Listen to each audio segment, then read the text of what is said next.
Olá, novamente. Eu sou a professora Camila Diogo de Souza, sou pós-doutoranda sênior, pesquisadora visitante da Universidade Federal Fluminense, a UF, e sou coordenadora do TAFOS, o Grupo de Pesquisa em Práticas Mortuárias no Mediterrâneo Antigo. E em conjunto com a minha colega, a professora doutora Adriene Barontato, também do Instituto de História da UF, né, da Universidade Federal Fluminense, a gente vai dar continuidade ao nosso ciclo de conversas intitulado Doenças, Práticas de Cura e Saúde e Suas Histórias, que foi realizado, né, foi idealizado pelo Nereida, o Núcleo de Estudo de Representações e de Imagens da Antiguidade, que também é da UF, tá, com o apoio do TAFOS. Hoje, né, a gente vai ter a nossa terceira conversa já, estamos na metade do nosso ciclo aí, né, dando essa continuidade, né, a falar um pouquinho sobre as práticas de saúde e alimentação no mundo medieval. Tá? Nós vamos dar um novo salto cronológico, né, a gente começou lá atrás no Egito, né, depois falamos um pouquinho de Roma, né, das práticas medicinais e de cura em Roma antiga, né? E hoje a gente vai dar um saltinho cronológico, né? Depois a gente vai ter outras conversas que também vão dar os saltos cronológicos e espaciais, né? A gente vai pulando aí de geografia no tempo e no espaço, né? Para abordar um pouquinho e falar um pouquinho, né, hoje, sobre a dietética enquanto prática alimentar, né? Enquanto práticas alimentares que constituem práticas medicinais de saúde, de prevenção de doenças para o bem-estar humano, de forma geral, né? Tanto no sentido físico, biológico, quanto no sentido emocional no Ocidente medieval. A nossa convidada de hoje é a professora doutora Vanessa Asfora Nadler. Ela é historiadora, possui bacharelado em História, mestrado e doutorado em História Medieval pela Faculdade de Filosofia, Letras e Ciências Humanas da Universidade de São Paulo. Né? Tem um pós-doutorado no Departamento de História do Instituto de Filosofia e Ciências Humanas da Unicamp, né? E tem estágio de pesquisa no exterior, né, no centro da Harvard University, né, for Italian Renaissance Studies, né, que é localizado em Florença, na Itália. Tá? A Vanessa é uma grande especialista em história da alimentação, com ênfase no Ocidente medieval. Ela é autora do livro Apício, História da Incorporação de um Livro da Cozinha da Alta Idade Média, que foi publicado pela Alameda Editorial em 2014, que constitui exatamente, né, a reunião e a publicação das pesquisas dela de doutorado. Tá? Ela é coordenadora também do Latim, que é o Laboratório de Teoria e História das Mídias Medievais, da USP e da UFRJ, e atualmente a Vanessa é pesquisadora visitante do Centro de Estudos Clássicos e Humanísticos da Universidade de Coimbra, Portugal. Né? E ela também é correspondente para a América Latina da revista Food and History, né, do Instituto Europeu de História e das Culturas da Alimentação. Tá? Então, Vanessa, professora Vanessa, é um grande prazer e uma grande honra ter você aqui conosco hoje, na nossa terceira conversa do ciclo, né, e eu agradeço muitíssimo você ter aceito esse desafio, né, de num tempo, né, num momento tão desafiador para nós, né, de falar um pouquinho sobre essas questões de prática de cura, e hoje a gente muda um pouquinho, né, o foco, falando um pouquinho sobre o medievo e sobre práticas alimentares enquanto prática de saúde, né. Fico muito feliz, muito honrada de você ter aceito e ter, enfim, essa especialista para falar um pouquinho para nós sobre alimentação no mundo medieval. Seja muito bem-vinda para a nossa conversa e vamos conversar um pouquinho, né? Como sempre, eu sempre jogo um monte de perguntas gerais para a gente dar início, aí um pontapé inicial na nossa conversa e na sua fala, tá? E aí eu passo a palavra para você.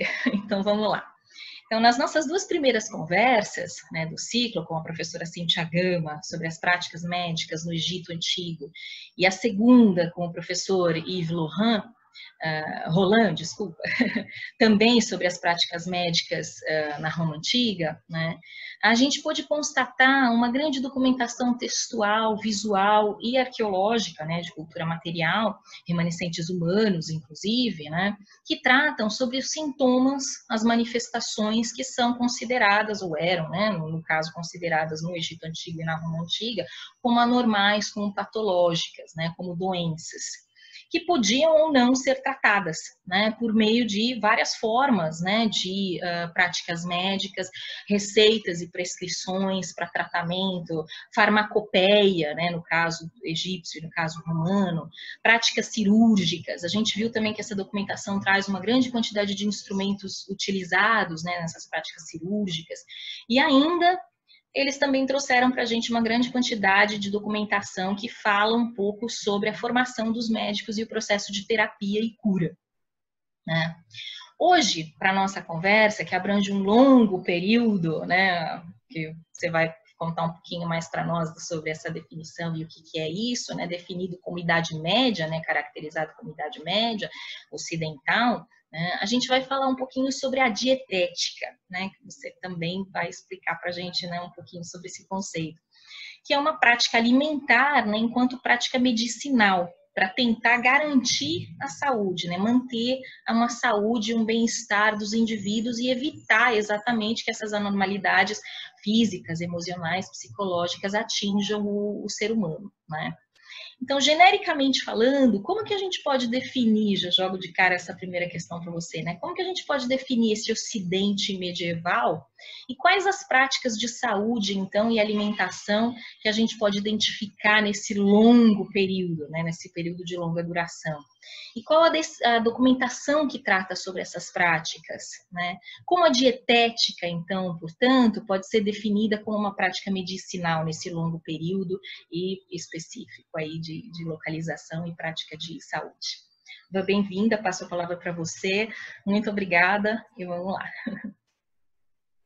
Eu é que agradeço. Bom, primeiro, bom dia, boa tarde para todo mundo. Eu é que te agradeço, Camila, a oportunidade de vir aqui falar um pouquinho sobre Idade Média em meio a um ciclo ligado às curas e às práticas médicas, mas que tem especialistas, talvez em maior número de história antiga. Então, me sinto honrada de estar aqui junto com esse grupo e poder trazer um pouco mais de informação sobre esse período, que é o período que eu venho estudando desde o mestrado, e mais especificamente sobre o meu objeto mais recente, não tão recente, mas enfim, o objeto de estudo que veio depois do mestrado, que é a alimentação na sua fronteira aí com a medicina dietética, né? Isso teve a ver com o meu tema de doutorado, e desde então eu venho trilhando esse caminho. Eu acho importante você ter feito essas considerações iniciais sobre o período medieval. Eu acho que eu queria começar das tuas perguntas por isso, falar um pouquinho de algumas premissas sobre o período, porque eu acho que essas premissas fazem um quadro interessante para pontuar aí o nosso objeto, a discussão do nosso objeto depois. Então, eu fiz aqui uma apresentação também, Camila, vou compartilhar com vocês a minha tela. Vamos ver se vai dar tudo certo. Pronto. Tá tudo certo? Consegue ver? Tá perfeito. Bom, então eu queria começar com essas premissas, né? Umas premissas que podem soar até um tanto óbvias, dependendo do nosso público ouvinte, mas acho que vale sempre a pena reforçar, porque a Idade Média é e não é distante de nós, né? Ela está muito presente no nosso imaginário ainda hoje, e a gente convive com muitos elementos dessa Idade Média quase que diariamente, no cinema, programas de televisão, canais com documentários sobre história, na literatura, nos games, enfim. De alguma forma, a gente tem aí convivência com reis, rainhas, príncipes, princesas, cavaleiros, e castelos, e enfim, senhores feudais, bruxas e coisas afins. Séries, No né? entanto, é um período muito... Exato, também. Séries, claro que eu não poderia deixar de lado as séries. E, enfim, essa Idade Média que alimenta tanto a nossa imaginação é um período super longo e é um período pouco homogêneo. Se a gente for olhar com detalhes para as sociedades os ambientes, os grupos sociais, né, que, que se destacam ao longo dessa existência que nós chamamos de Idade Média, há muita heterogeneidade. Né? E tudo isso acaba sendo importante para a gente pensar o objeto que for ligado à Idade Média sem estereotipá-lo. Né? Então a gente vai falar de um período super longo, do século V, grosso modo, aí ao século XV, ou seja, são 1000 anos. E no que diz respeito ao nosso tema, a questão da medicina, mais especificamente, são 1000 anos de criatividade, né, em cima de um patrimônio que vem lá da antiguidade, não 1000 anos de passividade, como às vezes parece, né? Que a Idade Média, no que diz respeito à ciência, só olhou ou rechaçou o que veio dos antigos, né? Ou olhou, se maravilhou com algumas coisas, ou rechaçou porque, dependendo da questão, podia ir contra algumas ideias importantes para a configuração, para a visão de mundo medieval, digamos assim, cristã, né? Em grande parte cristã. E não é nada disso que a gente observa quando vai olhar as fontes específicas sobre a medicina. O que a gente vê ali é que essa Idade Média, já nos primeiros séculos, incorporou esse patrimônio a seu modo, ou seja, usando e descartando, reaproveitando e recriando aquilo que servia, entre aspas, aos interesses, enfim, às crenças, aos ideais daquele momento. Então, acho isso importante porque, como também muito se fala sobre Idade Média obscura, né, Dark Ages e coisas assim, às vezes pode parecer para nós que esses 1000 anos foram realmente 1000 anos de pouca produção científica, né? De barbaridades, até o termo tem a ver com outra questão muito particular do período, que é essa convivência com esses povos germânicos de origem bárbara e tudo mais. Então, assim, vamos deixar de lado os estereótipos, era um pouco essa a ideia desse primeiro slide, para entrar no que diz respeito à ciência do período com a cabeça aberta, né? E acolher um pouco esse patrimônio antigo sob a ótica medieval. E aí já posso falar um pouquinho mais especificamente sobre o que você me perguntou acerca das fontes. Para se estudar a alimentação medieval, nessa fronteira que vai estar sempre presente com a medicina, né, há muita fonte disponível. Então, a gente tem um grupo de fontes arqueológicas e de cultura material, tem um grupo de fontes, né, iconográficas e tem muito texto, tem muito material escrito. Eu vou rapidamente passar uma lista para vocês do que seria possível caso haja aqui um interesse em se conhecer mais especificamente esse material, mas eu vou me deter nas fontes escritas e na problemática dessas fontes mais para frente. Então, do ponto de vista da arqueologia, o que é possível, né? Da onde é possível partir para se pensar a alimentação? Dos espaços, em primeiro lugar, né? Dos espaços de alimentação, as cozinhas, as tavernas, os hortos, os jardins, enfim, os espaços de convivialidade, né? São uma primeira possibilidade. Os utensílios propriamente ditos de preparação desses alimentos, então panelas, louças, talheres e afins. O mobiliário dos espaços da alimentação ou dos espaços indiretamente ligados à alimentação, como as mesas, as cadeiras, os bufês. Aqui eu me refiro a períodos até um pouco mais, não tão recuados no tempo, mas principalmente para contextos do período moderno em diante, muita coisa referente a mobiliário e à alimentação em relação ao período medieval e imagino aos períodos antigos, né? todos os aparatos tecnológicos de apoio, né, tudo que a gente precisa para, de alguma forma, processar, tratar os alimentos, né, sejam eles de origem vegetal ou animal, ou animal, então aquedutos, moinhos, sistemas de irrigação, tudo ligado à agricultura, eminentemente, e os vestígios dos alimentos, né? Que é o que se ocupa, né, a arqueologia, que se interessa pela zoologia antiga, então a arqueozoologia, a arqueobotânica, e eu não mencionei aqui, isso me ocorreu assistindo as 2 aulas anteriores, os corpos, não é? Não tinha, na verdade, num primeiro momento, associado o corpo inteiro a essa possibilidade. A gente pensa muito nos dentes, não é? Que é uma coisa que se faz há mais tempo, mas de maneira mais integral, esqueci de colocar aqui os corpos, mas enfim, essa não é muito a minha área, como você pode ver.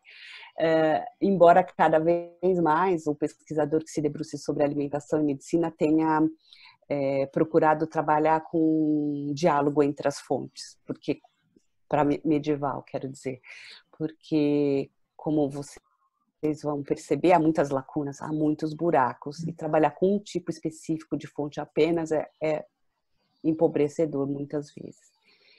Do ponto de vista da iconografia, há uma quantidade enorme de possibilidades. Então, é possível trabalhar com todo tipo de material com pintura, né? Então, a pintura em qualquer tipo de suporte, a fresco, óleo, objetos pintados, móveis pintados, enfim, pedras pintadas, uma série, gemas, quero dizer, né? Uma série de outros objetos, né, que levem qualquer tipo de pintura. A escultura e, para quem trabalha com textos, é muito importante, a decoração manuscrita, né? A partir de iluminuras e tudo que pode aparecer como decoração junto a um texto que se estuda, né? O próprio conjunto do manuscrito acaba... o manuscrito entendido como objeto acaba sendo interessante, uma fonte interessante porque ele traz o texto, a decoração e como objeto o próprio livro, né, que se encontra sempre em um determinado espaço. Então, o manuscrito é particularmente um objeto bastante rico para se estudar alimentação, mesmo que não pareça à primeira vista. Aqui ao lado eu coloquei eu usei algumas imagens, Camila, na apresentação, um pouco... Não vou tanto fazer análise dessas imagens, mas é um pouco para mostrar as possibilidades, né, que elas nos evocam. Então, aqui, por exemplo, é uma imagem de manuscrito, né, pequena, de um livro de preces, um livro de orações, chamado Livro de Horas. Aqui ela está bastante grande, mas é possível se estudar uma sequência, séries de imagens retiradas de capitais, né, de letras decoradas de manuscritos que trazem a temática da alimentação ou da medicina, por exemplo, né? Aqui é uma cena de uma refeição lá do final da Idade Média.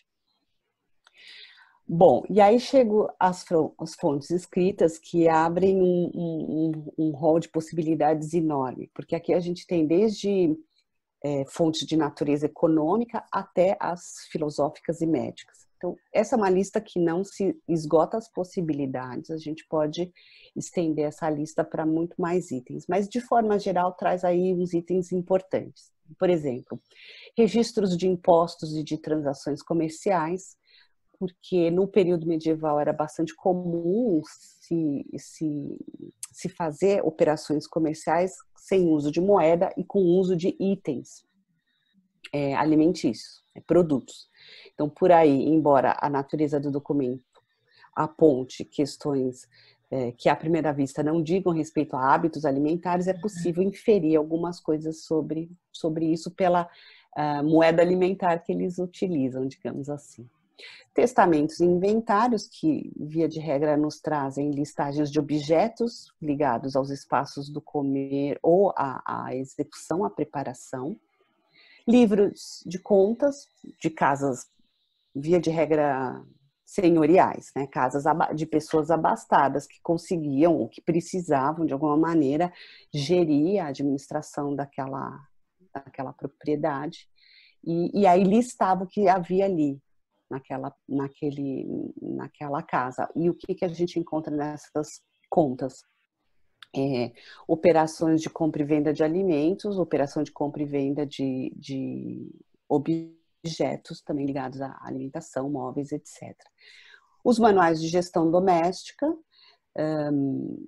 esses são muito típicos mais do final da Idade Média, então são aqueles manuais que contam um pouco como é que se vai montar uma mesa numa ocasião de uma recepção, né, de um banquete, ou se tem alguém doente na casa, o que se tem que comprar, como é que se monta uma dispensazinha para aquele determinado tipo de lar, enfim, isso é também uma fonte rica de informação.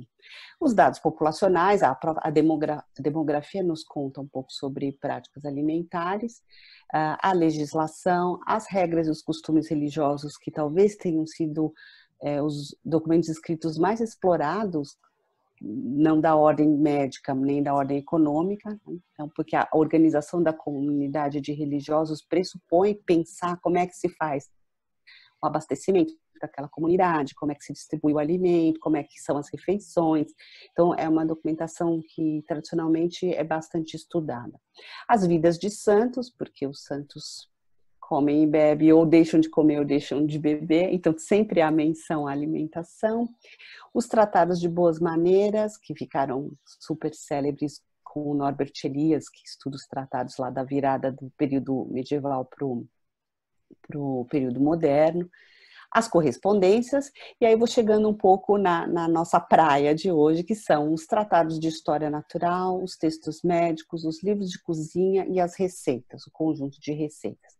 Esse último grupo de fontes são as fontes que mais recentemente têm sido trabalhadas pelos historiadores, porque os historiadores também têm lá a sua construção, né, acerca da legitimidade ou não das fontes que valem a pena serem estudadas, né? A historiografia nos mostra um pouco o que é que se legitima e o que é que não se legitima como fonte para se estudar um determinado período. E no caso da alimentação, que foi um tema que só entrou para o domínio historiográfico muito, muito recentemente, coisa de 30, 40 anos, assim, no máximo, a alimentação ficou muito para fora dos domínios historiográficos também, porque o tipo de fonte que era muito rico para pensar, foi esse tipo de fonte da literatura especializada, que a gente diria assim, hoje em dia, então o livro técnico,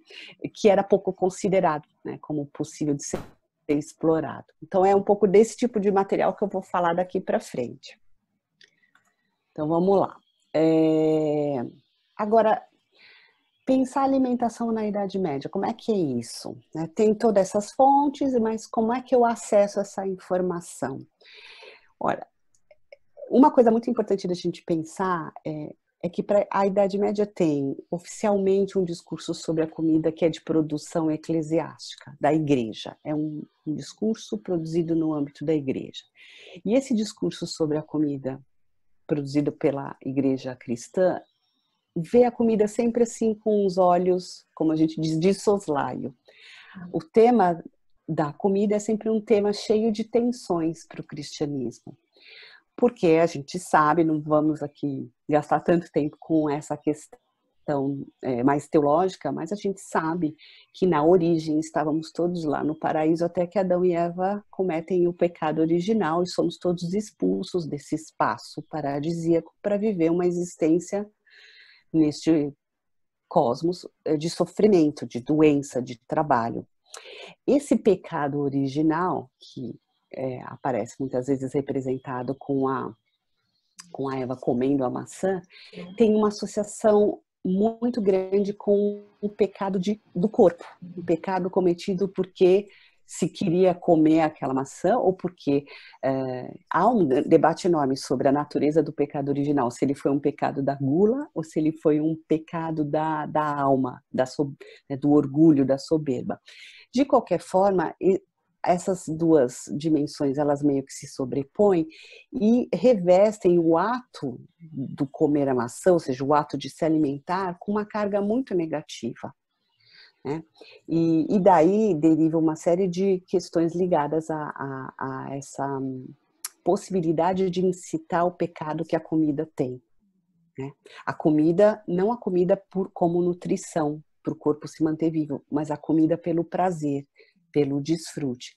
Então, o que vai vigorar nesse discurso eclesiástico, até coloquei aqui uma iconografia, essa é de uma igreja, de uma abóbora de uma igreja, perdão, deixa eu voltar essa, que representa bem essa temática que é muito explorada na Idade Média e muito estudada também, do pecado original. Então, essa Eva aqui que dá a maçã, então, a serpente que dá a maçã para Eva enfim, esse comer o fruto é um ato pecaminoso que vai carregar o homem, então, de uma culpa que tem que ser redimida.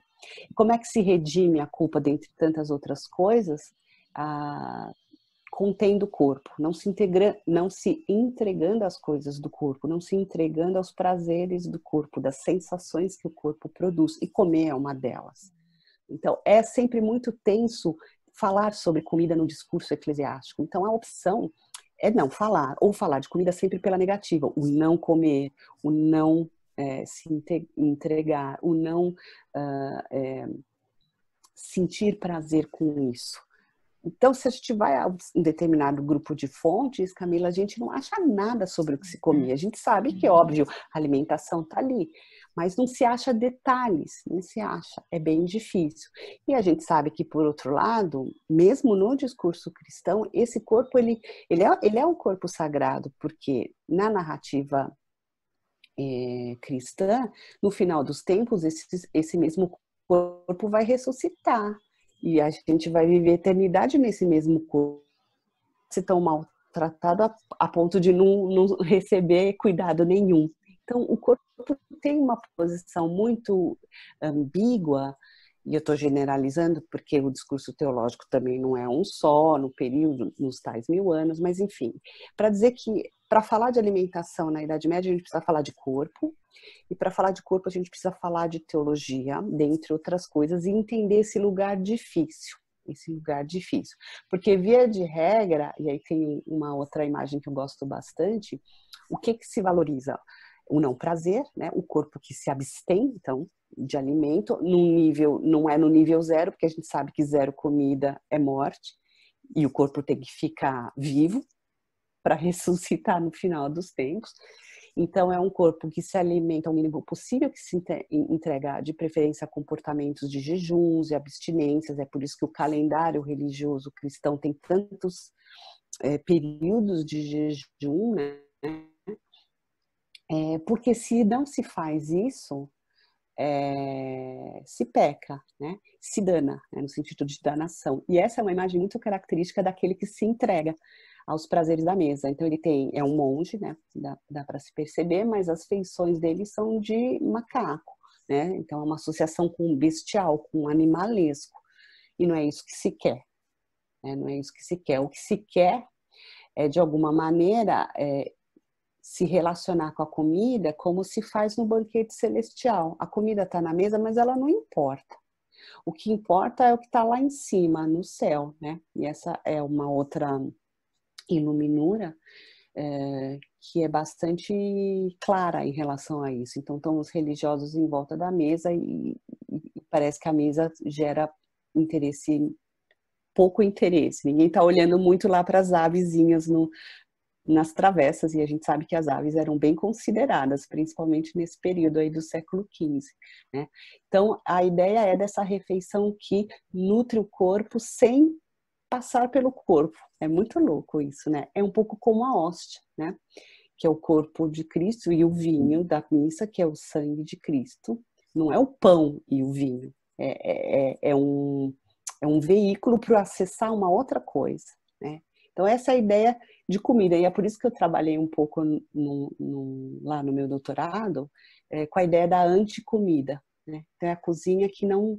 É a comida que não é feita para deslanchar prazeres, né? Porque se deslancha prazeres, a gente cai nessa outra possibilidade aqui de vida que não é muito agradável, essa aqui da danação eterna, né, lá no inferno. Então é uma mesa que, perceba, a comida não é mais aquela comida com um aspecto bom, né? Então tem umas serpentes, uns escorpiões ali em cima, e o cenário é bem dramático, né? As feições, tá um pouco difícil de ver porque é uma iluminura que eu alarguei, mas assim, as pessoas estão com feições de desespero e gritando, e tem essas criaturas aqui também atanasando as pessoas, um horror.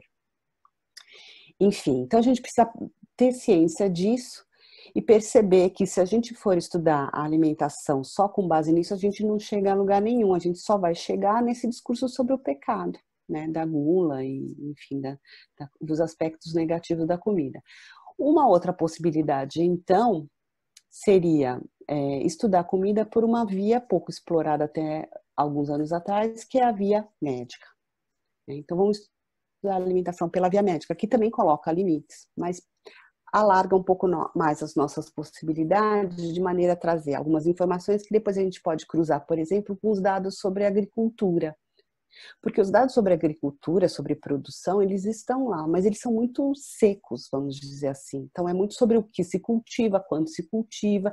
A gente não chega a enxergar muito bem o que entre aquele trigo lá, não sei quantas, vou usar uma medida que é da época, sei lá, não sei quantos modos de trigo produzido por uma propriedade e o pão que se consome numa determinada mesa, há um espaço enorme que a documentação não cobre, né? Então, para tentar um pouco comatar esse gap, a gente recentemente pensou que os escritos médicos podiam lançar luz aí nos estudos alimentares. Então, é deles que eu vou falar daqui para frente. Esses escritos médicos, eles são essencialmente de matriz grega antiga. Então, aquela medicina que o Livy já tratou na aula passada, né? Lá que começa lá com a escola hipocrática e que vai viajando através dos tempos, sendo pensada e repensada por outros filósofos e médicos, como, por exemplo, o Galeno. É essa medicina que chega, que entra na Idade Média, né? Mas não entra em grego, entra em latim, porque a gente sabe que o conhecimento do grego nesses primeiros séculos vai decrescendo ao chegar em algumas regiões de ser zero. Então, os religiosos, né, que vão se estabelecendo nessa Europa germânica, em comunidades, conhecem o latim, e é pelas cópias desses textos em latim que a gente vai chegar um pouco mais perto desse conhecimento médico antigo, né? A ideia de se ter cópias dessa medicina antiga em latim nessas comunidades religiosas, em primeira instância, é prevenir e curar de doenças ali do imediato, do dia a dia, resolver problemas da rotina, né? Havia uma medicina, e o Ivy até falou bastante sobre os médicos, né, romanos. Essa medicina laica que existia em Roma, nesses primeiros momentos da Idade Média, é uma medicina que tende a desaparecer, porque a medicina praticada por essas pessoas não é chancelada pela Igreja.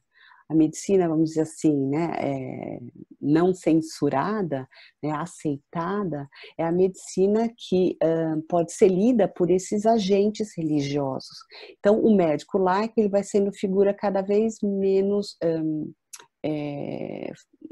familiar no trato ali com as doenças. E a medicina exercida pelos autóctones, então pelas populações germânicas, celtas, é uma medicina que também é vista com maus olhos, porque tende a ser associada com curandeirismos, paganismos e tudo aquilo que a igreja não quer. Então, nesse cenário, né, dessa medicina antiga laica, dessa medicina germânica e celta mais, digamos assim, popular, e da medicina antiga estudada pelos religiosos, o que vai ganhar espaço num cenário de ocupação da Europa pelas comunidades monásticas é a medicina pagã também, mas da antiguidade pagã clássica. Vamos lá. E aí, vamos ver o que eu trouxe aqui. Um pouquinho mais de Gente, vou passar rápido por essa parte dos corpos de textos, porque das corpora, né? Porque pode ser assim um pouco maçante, mas é que eu queria ressaltar um aspecto, até porque eu me lembro que o Ivi falou já bastante sobre esses textos. É Hipócrates e Galeno essencialmente que chega, né? Mas é importante a gente lembrar o que não chega a tudo, porque hoje os especialistas editaram quase tudo que se escreveu, que a escola hipocrática escreveu e quase tudo que Galeno escreveu. E é muita coisa. E eles editaram do grego, de manuscritos do árabe, até do aramaico.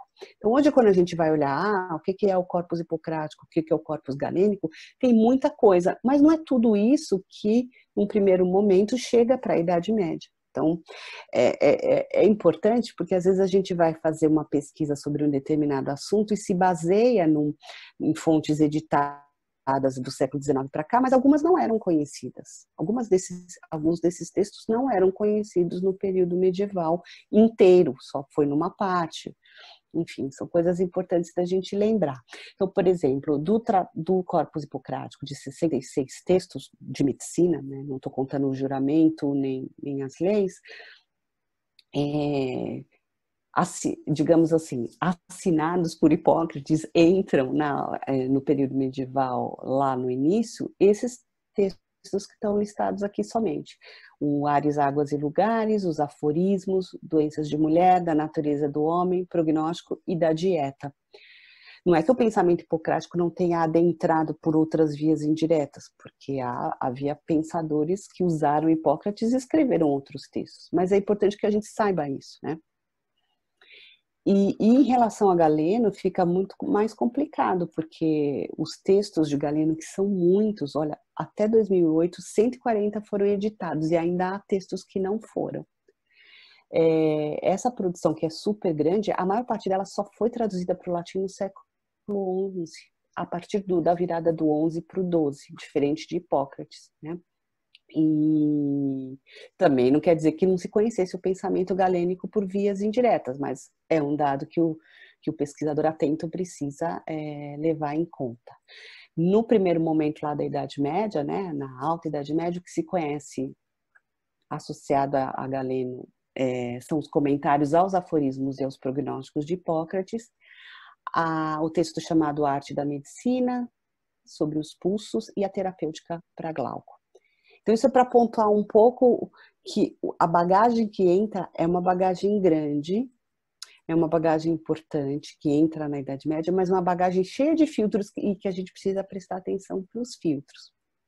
Então, é um prelúdio super longo, né, Camila, sobre as fontes, mas eu acho necessário, porque a gente não tem como pensar o objeto sem entender um pouco essas problemáticas relativas aos nossos documentos, né?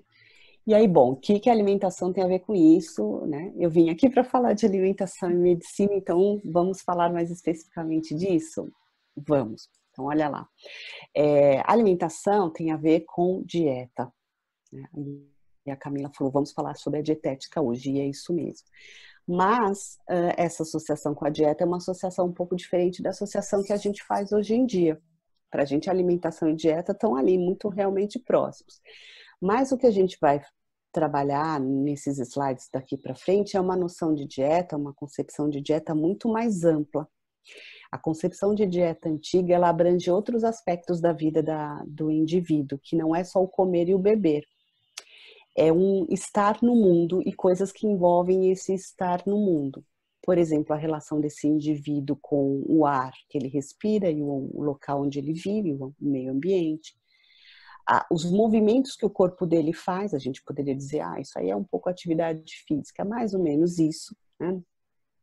Como é que ele se comporta em relação à movimentação do seu próprio corpo, como é que ele dorme, como é que ele está quando acordado, como é que o corpo dele trabalha a liberação e a retenção de fluidos e de substâncias, e como é que essa pessoa vive as suas paixões, né? As paixões que não são do corpo, que são da alma. Tudo isso é chamado pela literatura de matriz galênica lá na Idade Média de 6 coisas não naturais. Então, as 6 coisas não naturais são as coisas das quais se ocupa a dietética, né? A ciência da dieta. Vanessa, então, isso é muito interessante, né? Eu acho que esse é um ponto fundamental que você está trazendo de novidade, né, em relação às 2 conversas que a gente teve. Não que a Cíntia e o Ivi não tenham tratado um pouquinho, mas eu acho que é uma outra perspectiva exatamente muito interessante nesse nosso ciclo, que é pensar exatamente essa dieta enquanto uma prática de saúde, né? Enquanto uma prática de bem-estar, que nem você está falando, que envolve várias outras coisas, né? Mas que na verdade é para tentar garantir um certo bem-estar humano, né? Uhum. E que hoje, que nem você falou, né? Eu acho que hoje a gente está resgatando um pouco isso, né? Essa questão da prática alimentar enquanto uma questão de bem-estar, né? Que a gente tem um estereótipo na nossa sociedade que dieta é fazer regime para emagrecer, né?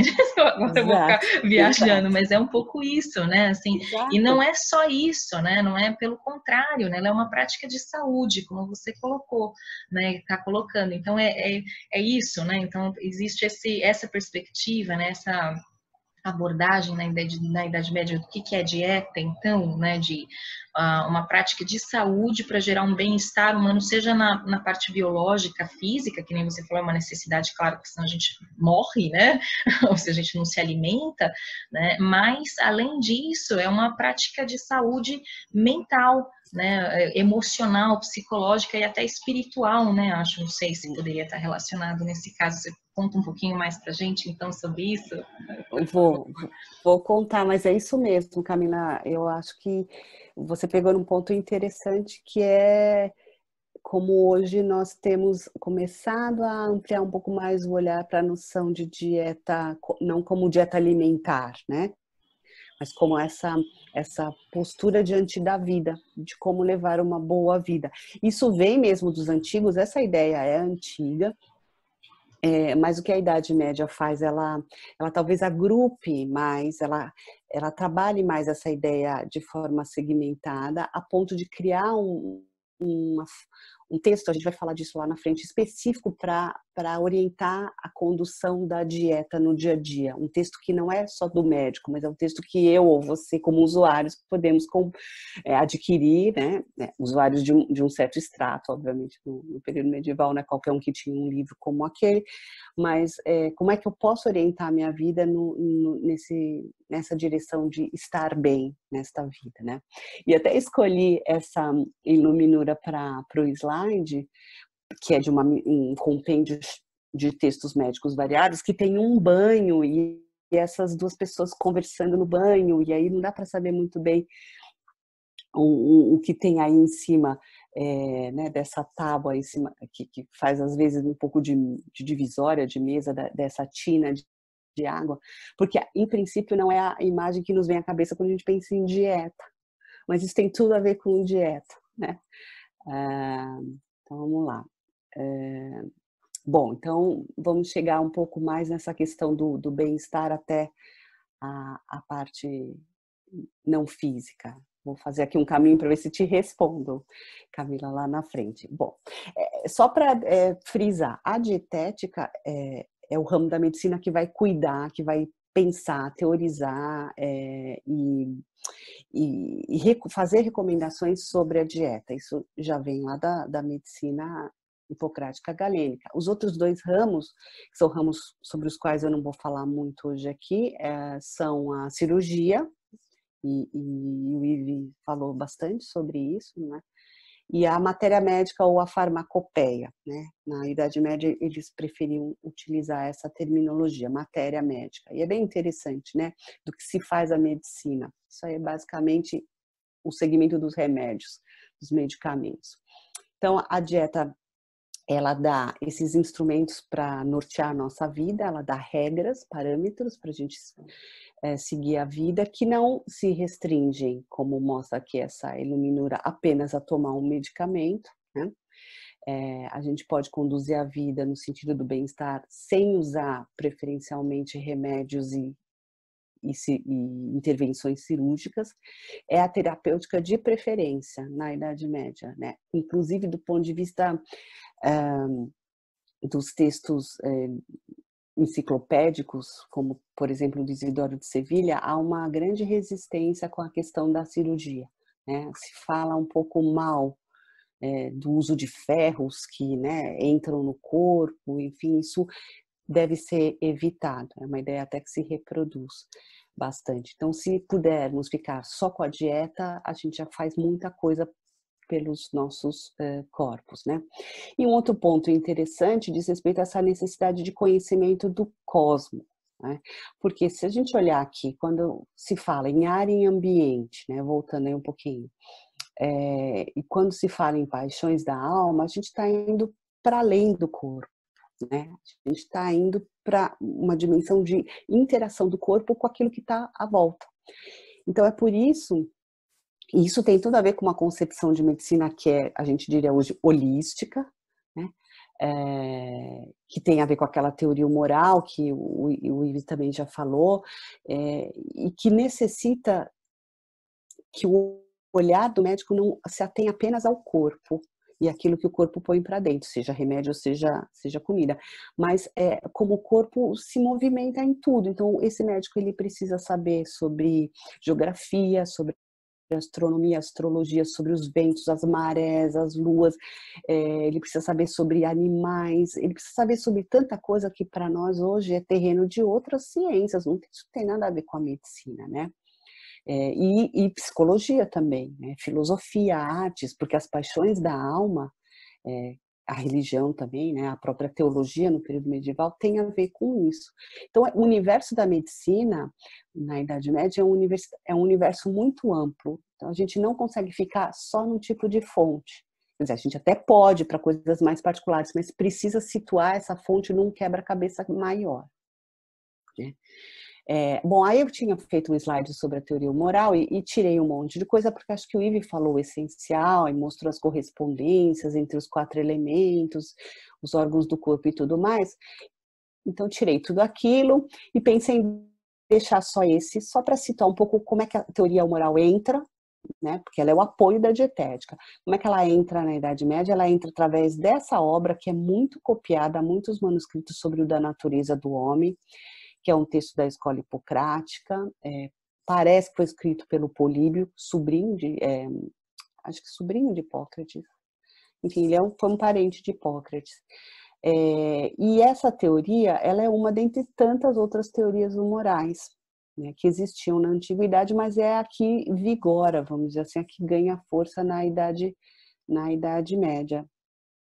Uma das coisas importantes para a Idade Média, na incorporação medieval dessa teoria, melhor dizendo, além do pensamento do Galeno, é um pouco essa necessidade de dar nome aos temperamentos. Isso é muito medieval. A gente não encontra o nome dos temperamentos em textos anteriores à Idade Média. A gente sabe que tem a fleuma, né, a bile, a gente sabe tudo aquilo, mas o temperamento ser colérico, ser melancólico, essa terminologia até hoje só se encontrou em textos produzidos já na cronologia medieval. E aí eu deixei uma das imagens sobre essa, que mostra, né, como vigora essa teoria para se pensar tanta coisa, inclusive, nesse caso aqui, a astrologia. Então, essa é uma iluminura de um texto médico que faz correlação entre órgãos e planetas. A astrologia é um assunto à parte que daria uma conversa longuíssima, porque ela é um ponto de apoio muito importante para a medicina medieval, né? Aí um pouquinho mais da história dos textos, eu sempre gosto de citar as instituições do Cassiodoro, porque é tão importante saber como é que se constitui uma biblioteca básica de medicina no período. E para pensar isso, a gente tem que passar pelo Cassiodoro, porque lá no século VI, ele deixou esse texto para nós, historiadores, graças a Deus, com a recomendação de como construir uma biblioteca médica mínima, básica, para os mosteiros, para os monges do mosteiro que ele estava, naquele momento, fundando no sul da Itália. Então, ele lista, por exemplo, se vocês querem saber sobre propriedade das ervas e manipulação de medicamento, leiam o herbário de Dioscórides. Então, tinha que copiar o herbário, tinha que arranjar o herbário de Dioscórides de alguma maneira, né? Para tratar problemas, então, para terapêutica, vão para a obra latina de Hipócrates, e é assim que ele escreve, a gente não sabe o que ele quer dizer por obra latina de Hipócrates, com muita precisão. Tem já muitos estudos sobre isso e algumas hipóteses, mas aí ele diz, especialmente quando ele fala naquele livro sobre ervas e métodos de cura. Tenham também a obra latina de Galeno, especialmente a terapêutica, esse é um texto que se conhece. Além de uma variedade de outros tratados sobre a arte da cura. E para dar um pano de fundo geral, né, aquela obra de referência, a leitura do Célio Aureliano, é um compêndio médico que chama De Medicina. Então, por aí a gente começa a entender, né, porque a gente sabe que os mosteiros dão um papel importante para suas bibliotecas, é um ponto de apoio da constituição do saber daquela comunidade. Então, a gente começa a entender, né, através das redes entre os mosteiros, como é que esses manuscritos chegam e como é que eles vão transitando por outras bibliotecas, através de cópias do período. E, de fato, isso aqui a gente encontra, sabe, Camila? A gente encontra cópias desses textos, já se rastreou e se verificou que essas recomendações foram seguidas, ou seja, os monges copiaram esses textos e usaram esses textos. Para a dietética especificamente, lá num primeiro momento, quais são os textos fundamentais, se a gente quiser entender bem a dietética do período? O livro 2 da dieta, ou também chamado regime 2, e de inspiração galênica, o sobre a conservação da saúde. De inspiração galênica, eu digo, porque a gente não conhece um manuscrito com esse texto dos primeiros séculos medievais, mas as ideias desse texto, de alguma forma, estão lá em outros autores. Essa aqui é uma imagem do Hipócrates trabalhando. A gente também encontra muito esse recurso nos textos médicos do reforço das autoridades. Através da iconografia se reforça o peso das autoridades médicas. Então, Hipócrates é muito reproduzido iconograficamente, Galeno e Dioscórides, que um dos textos mais copiados até o século XVIII, XVII, acho, do XVII para o XVIII, para se falar de farmacopeia, é o Dioscórides. É incrível a importância desse texto.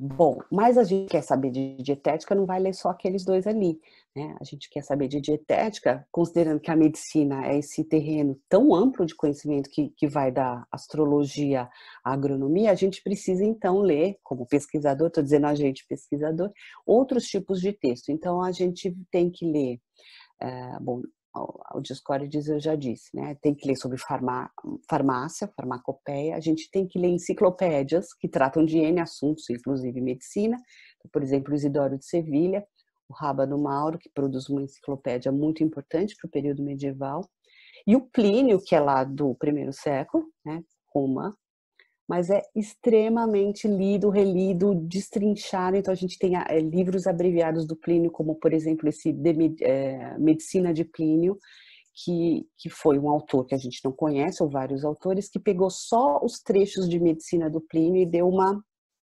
trabalhada e criou essa obra, essa coletânea, digamos assim, de extratos médicos do Plínio, que foi muito usado. São remédios, basicamente é o que o Plínio fala sobre remédios. Tem também calendários dietéticos, que eram uma coisa muito própria da Idade Média, que era pegar as informações médicas e organizar em calendários por meses do ano. Porque como era importante se estar no ambiente, a dieta tinha a ver também com o que se fazia no verão, que era bom para a saúde, o que se devia fazer no inverno, que era bom para a saúde, na primavera, no outono. Então tem esses calendários. Junho, então ali tem o que se faz em junho, do ponto de vista da agricultura, do consumo alimentar e do tratamento da saúde.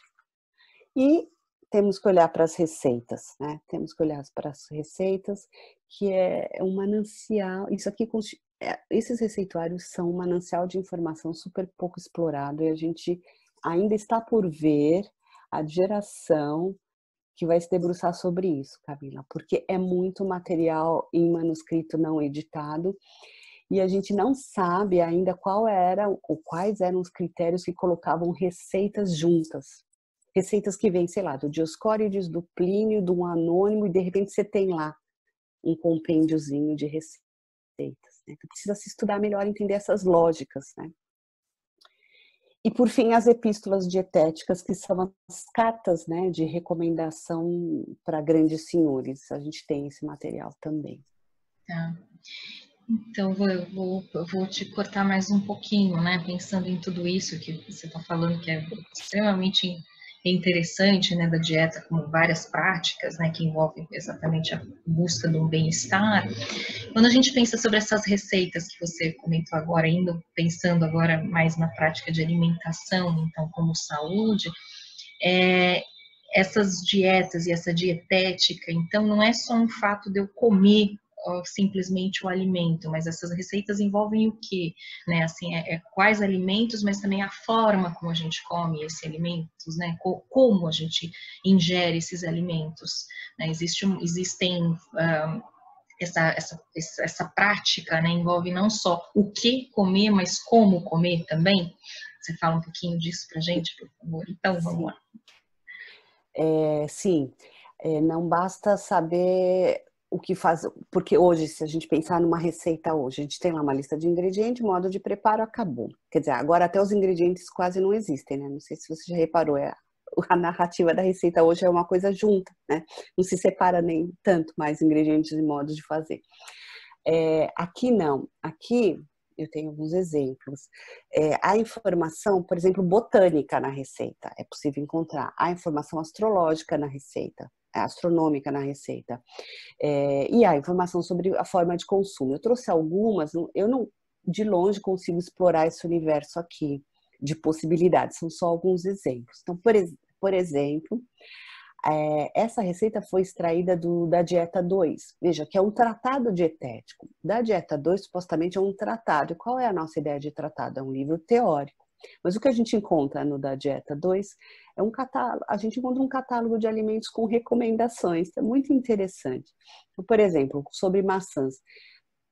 Diz lá o texto, maçãs selvagens, né? Então aqui selvagens, e há muito essa marcação de se o alimento foi colhido, né, numa área selvagem, ou se ele foi cultivado pela intervenção humana.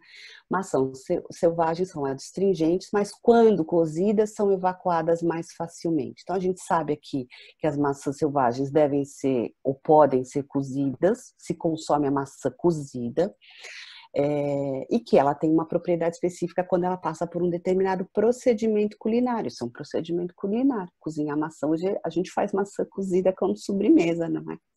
E essa massa cozida com açúcar e canela é uma coisa muito medieval. E o açúcar e a canela estão ali para equilibrar a constituição, a qualidade da maçã, que pode ser um pouco perigosa dependendo do indivíduo. Que é uma delícia, né? Que é uma delícia. Não, tem várias coisas assim, né? O próprio, na área da alimentação, são exemplos bem batidos. A maçã com canela e açúcar. O presunto com... melão com presunto. Ai! É outro exemplo, porque como os melões são de natureza muito fria, e a umidade é sempre um grande problema, você esfriar demais o corpo, na teoria dos humores, é sempre muito perigoso. Então, para secar, né, tirar essa umidade, se coloca sal ou presunto, né? Então você equilibra. Então o que parece uma iguaria gourmet é, na verdade, no fundo, uma operação dietética. Ética. Exato. Então, o Dioscório diz que é um texto sobre farmacopeia, também traz receitas. Então, olha lá, marmelos cozidos com mel, além de benéficos para o estômago e saborosos, são menos constritivos. Uma preocupação muito grande com essa questão da digestão. Me chamou a atenção a Cíntia falar isso lá sobre os egípcios antigos. Essa coisa da digestão o caráter digestivo ou não de um alimento é sempre alvo de preocupação para a saúde dos corpos. É bem interessante. Aqui, eu coloquei essa outra receita do Dioscórides porque tem essas informações que a gente encontraria num livro talvez de botânica ou de agronomia hoje em dia. Então, o alho bravo cresce como um grande alho francês, partilhando as propriedades do alho francês e do alho. Por essa razão, possui propriedades compósitas que produzem tudo que o alho francês e o alho produzem, porém mais suavemente. Come-se como hortaliça, do mesmo modo que o alho francês, cozido e adoçado. Então, aqui a gente tem informações botânicas, informações da natureza também botânica desse vegetal, é uma hortaliça, e o modo de preparo, novamente. Bom, tivemos uma pequena falha técnica, peço desculpas aí, mas continuando. Vamos continuar com outro exemplo, Camila, também de receita, extraída também de um texto de matéria médica, de um texto de farmacopeia. Eu trouxe esse em específico porque é um exemplo interessante para nós percebermos um pouco o que a Idade Média fazia com os textos antigos. Esse alfabeto de Galeno é um texto que a Rolla faz uma lista de 300 medicamentos, 300 receitas de medicamentos. E não tem esse nome originalmente, na verdade isso é uma compilação de fontes que até a gente não consegue rastrear, mas fontes que vêm certamente da antiguidade e da baixa antiguidade, da antiguidade tardia, melhor dizendo. Então, é curioso como é que esses textos são montados, né? Eu queria reforçar um pouco mais esse ponto, por isso trouxe o alfabeto de Galeno. Olha, o que os especialistas dizem é que esse material vem de textos que podem ser desde o século produzidos, né? Desde o século III a.C. até o século I. Só que a Idade Média produziu manuscritos desse material até o século XI e XII. Então veja a longevidade desse material. Então esse é o interesse pelo alfabeto de Galeno como fonte. E como conteúdo de receita é mais um exemplo de como aquelas dimensões da culinária e da medicina se encontram, e da botânica, se encontram numa mesma formulação. Então, por exemplo, o que diz o texto sobre a lentilha? Que ela é a semente de uma planta cultivada em locais arenosos, rochosos e extremamente secos. Aí a gente fica sabendo um pouquinho da ecologia em torno desse vegetal. E aí, seguindo, se as lentilhas forem consumidas com demasiada frequência sem serem cozinhadas, provocam uma irritante obscuridade da visão e, eventualmente, gás nas entranhas. Descascadas e cozidas em vinagre, endurece os intestinos. Misturadas com farinha fina, constituem uma cura para a gota, enquanto misturadas com mel limpam e fecham feridas. É um pouco mesmo o movimento dos textos anteriores, mas que reaparece nessa composição de matéria médica. Uma outra fonte, um outro texto de matéria médica, que também vem lá da antiguidade e é bastante copiado no período medieval, são os remédios a partir de legumes e frutas, um texto do século III, originalmente, né, supostamente. Ele é um pouco mais curtinho do que o alfabeto de Galeno, mas muito utilizado também. É interessante as escolhas que esses autores anônimos, esses copistas, enfim, vão fazendo para compor os receituários, né? Então, às vezes, se a gente comparar, por exemplo, aspargos no Gargíleo Marcial com o alfabeto de Galeno, a gente vai ver que são semelhantes. Mas o que vem antes do aspargos e o que vem depois do aspargos, ou seja, no arranjo da composição, nem sempre é igual, né? O que aparece aqui sobre essa verdura? É um alimento bastante benéfico para aqueles que sofrem do estômago, torna-se um antídoto se for administrado em jejum e com cominho, não, desculpe, se for administrado em jejum e preparado com cominho, azeite e sal. Então a gente tem aí alguns temperinhos para equilibrar as qualidades desse aspargo, tornando então o aspargo um antídoto, né? Se faz aí uma saladinha de aspargos. Esse outro exemplo aqui já não vem de um texto de matéria médica, vem de uma daquelas epístolas dietéticas que eu listei um pouquinho antes, num slide ali para trás. É uma espécie de... é uma carta, né? uma espécie de lista de recomendações dirigidas a uma pessoa específica, neste caso é a um rei franco. O Antimo é um médico bizantino, então tem toda a formação da medicina clássica, mas que já está ali na Europa, no século VI, servindo a uma corte do norte da Itália, de um outro rei, um rei ostrogodo. Então, como os ostrogodos são germânicos que estão há mais tempo no território, né, enraizados em território europeu e em contato com os romanos que também já estavam ali, eles já incorporaram de alguma maneira as recomendações médicas e dietéticas na sua forma de se alimentar. Então, estou falando dessa camada mais privilegiada, né, dos senhores, enfim, dos nobres. Então, esse rei tem um médico que o aconselha e acha por bem aconselhar também um rei franco que é, digamos assim, um recém-chegado nesse novo mundo. O que tem aqui é um trechinho do prefácio. Então, há uma série de receitas também nesse texto, mas eu resolvi trazer o prefácio porque traz uma informação interessante sobre a dificuldade de se distinguir comida e medicamento nesse universo. Então diz ali, seguindo os ensinamentos das autoridades médicas, ocupei-me como pude em expor à vossa piedade, ao rei Teodorico Franco, preceitos de observância que em geral vos serão úteis, pois a boa saúde do homem está em alimentos adequados, isto é, se forem bem preparados, levam a boa digestão.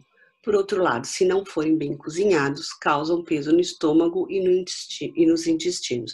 Então, a partir daí, ele começa a listar como se as qualidades, as potencialidades e como se prepara uma série de alimentos, né? A partir daí, essa epístola vira uma espécie de lista. E é interessante esse material individualizado, digamos assim, porque ele vai ecoar lá na frente num outro tipo de material dietético, de texto dietético, que a Baixa Idade Média vai produzir.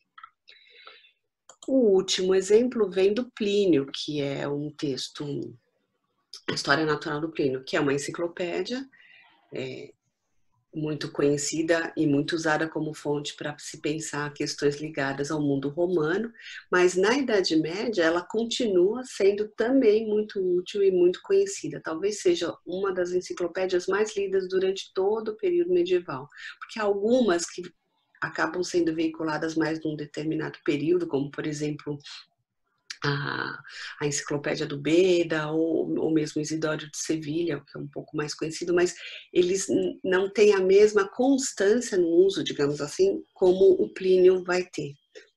E o Plínio tem 7 livros dedicados à medicina, e aí mistura todas aquelas instâncias da medicina, inclusive a dietética. Então a gente acha no Plínio também algumas receitinhas, algumas recomendações.